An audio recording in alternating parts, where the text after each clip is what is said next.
Good afternoon. Hello, everyone. This is Fantasy Rasta and DFS Fantasy Rasta. You can follow me on Twitter at DFS Fantasy Rasta. I also write articles on the DFS Cave at the DFScave.com. What I'm doing here is just showing a quick tutorial of how to use my team cheat sheets and just kind of how I analyze this information that you see in front of us. Just a real quick overview of what you see here, and today is November 8th. It's a 5-game slate. There's 10 teams. So you see the teams listed here. There's a score. Um, there's different statistics. You see rebounds, assists, 3-pointers, and this is field goal attempts. What you see here is the game ranks, the average score, and then these are the top 3 games, and these are their scores, their average scores. So these are so to kind of explain how this works. Basically, the score that you see here indicates how strongly I feel like that team will perform from a statistical standpoint. So in other words, I think they're gonna put up either gonna put up a lot of points, they're gonna rebound, they're gonna assist. The higher the score, the better. So, for example, like tonight, you see there's Minnesota at the top with a 4.25 score. If you didn't look at this at all, because we're going to ignore this for now, just look at the score. So the 4.25, the highest team, they're playing Golden State. Anytime I see the top team or this top group right here, I always consider the team's best player. Team's player that's taking the most shots, or a couple players from that team that are in a good matchup. So like this would be like Karl-Anthony Towns. I like Jeff Teague in this situation. It just so happens that you see that there's an asterisk by assists. So you should lean more towards players that put up assist numbers. So another player that you can add to that list, because Teague and Towns both get assists, is Jimmy Butler. He's actually coming off a bad assist game. He's got a bad matchup with Durant, so I don't think a lot of people are going to play him. But he does have games where he's had like 7 or 8 assists in that game, so he could be an option here. But you definitely want to consider Towns and Teague based on the fact that, or the team's most productive fantasy performers. And that's just basically how you work it all the way down. The categories that you see here are basically the categories that you want to use when you're going to choose players from that team. So, for example, like I was telling you with Minnesota, you've got the assists, so you want to choose players that have that get assists during the game. So with Golden State, you see that there's just an example. There's 3 things that are lit up, or I mean that have an asterisk. Sorry, that's the assists, that's the 3-pointers, and that's the field goal attempts. So if I'm looking at playing players from Golden State, which I have a good reason to, being that they're in the top 3, the game is actually the top game. Minnesota versus Golden State is actually the top game, so you definitely want to consider getting some ownership there. But you want to find guys from Golden State that contribute in the assist category, the 3-pointer, and the field goal attempts. So that would be players like Steph Curry, Kevin Durant. They're the top 2 shooters on the team, so the field goal attempts. 3-pointers, they're both taking the 3s on the team, and they're both getting assists. Clay would fit the category for 3-pointers and field goal attempts, because he shoots quite a bit. And then you got Draymond, who would fit, as far as with 3-pointers and assists. So I really like any of those guys. And then once you start choosing players and determining on which player you feel is the best pick, then you start just thinking about the matchup a little bit. If you know anything about basketball, you're going to sit there and you're going to think about the lineup, and you're going to say, all right, so we've got Curry versus Teague, you've got Clay versus Wiggins, you've got Durant versus Butler, you've got Taj Gibson versus Draymond Green, and then you got Towns versus Pachulia. So yeah, so you would look at that, and you would probably, you'd want to analyze and think what's the best matchup. And I mean, I like Durant, I like Curry, I like both of them in this game, and so that's basically how you do that. It's just how you read the categories that I have listed here and the score. So some of the things that I look for when I'm analyzing this very basic graph or basic chart. Any teams that have only one category lit up are teams that you really want to focus on the team's best player. So, like for example, you've got or you know the team's best player, or the team's most productive players, or uh, the team's highest fantasy producer. So for example, like Minnesota, again, you've only got the assists lit up. So players that get assists and their best player, Karl Anthony Towns. New York, it just so happens the rebounds are lit up. All right, who's their best player? It's Porzingis. Who's their best rebounder? That's Porzingis. So Porzingis isn't a bad option right here, and their rank's pretty, their score is pretty high. Boston, the three-pointer is lit up. So they have actually a good amount of three-point shooters, but since it's only one category that's lit up for Boston, you're considering their best player, which is Kyrie Irving, who also happens to shoot the three. Um, Detroit doesn't have anything. This is not a bad thing. I just want you guys to understand, like, these teams down here are not necessarily bad teams. There's certain trends that I look for when I make these scores, and when I choose these categories that I think they're going to excel in the next game. So this is just basically saying that there's nothing that sticks out to me that says that they're going to have a great game in any of these categories. That doesn't mean that no one on the team is going to excel in these categories, these statistics, but it's just saying I don't see a trend that says any of these statistics stick out to me in the games that we have tonight. So, like when I see this, typically I try to avoid stacking. Usually this is a flag that tells me there's a bad game coming. But I do consider the team's multi-category players. So for example, like guys that are still going to contribute, that can still contribute in these categories. So like, all right, I would say Tobias Harris. He's going to get you rebounds and get you some assists. He's going to shoot the three, and he's going to shoot a lot.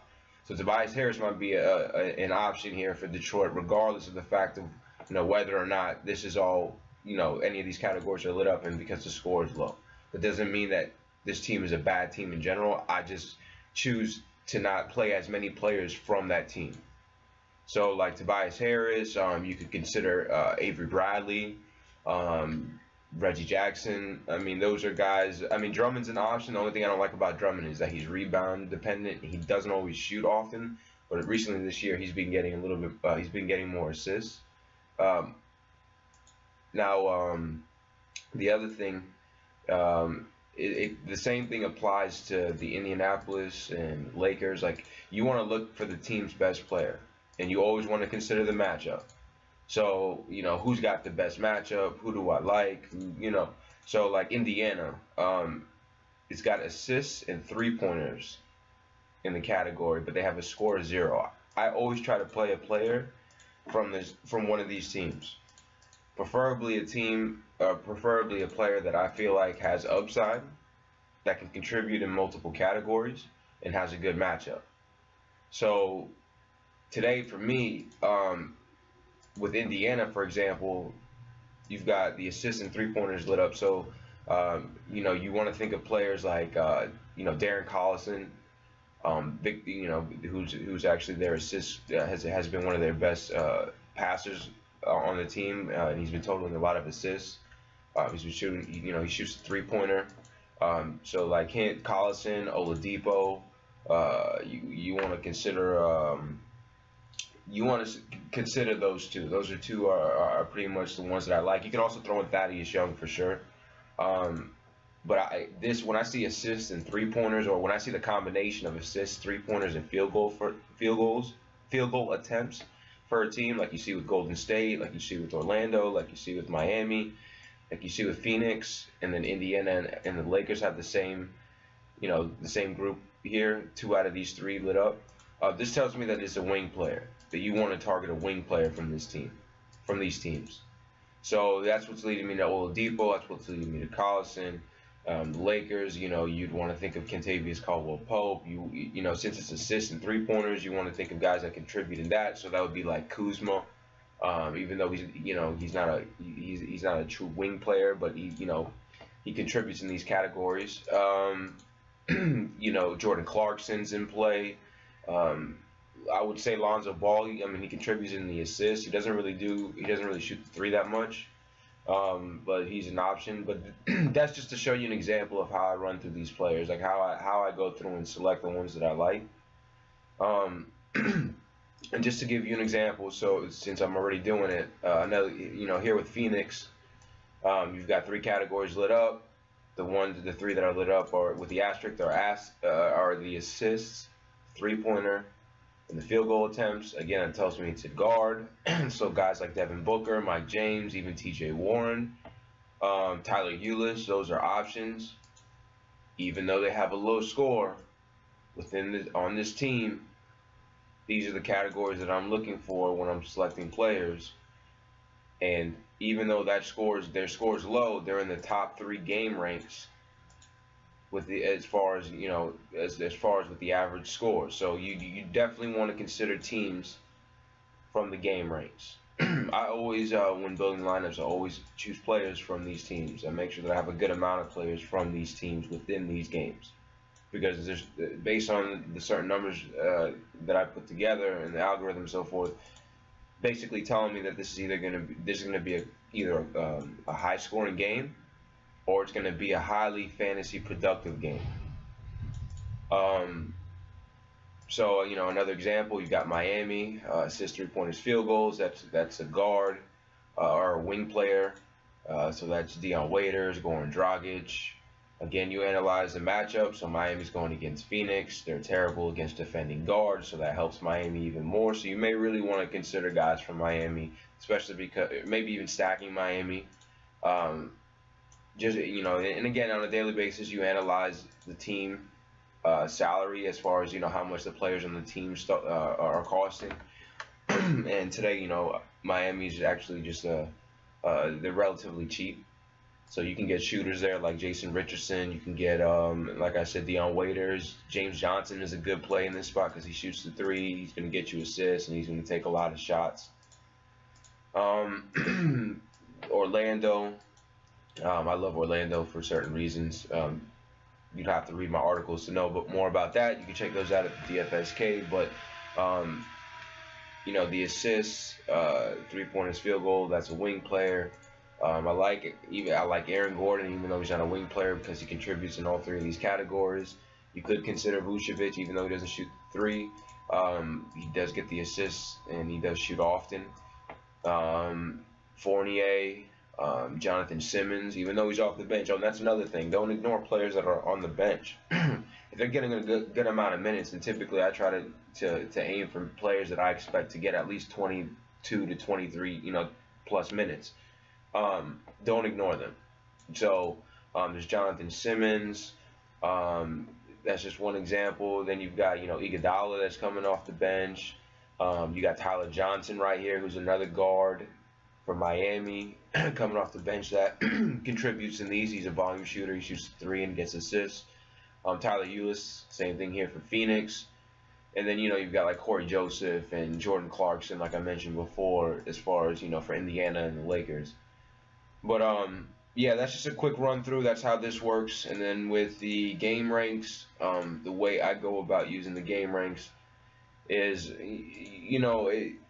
if you're building tournament teams, or even if you're building a cash team, like I said, I try to get players from these games. Sometimes I'll focus on a specific game if I really like it. So, like, I'll probably go ahead and make a stack with Minnesota and Golden State.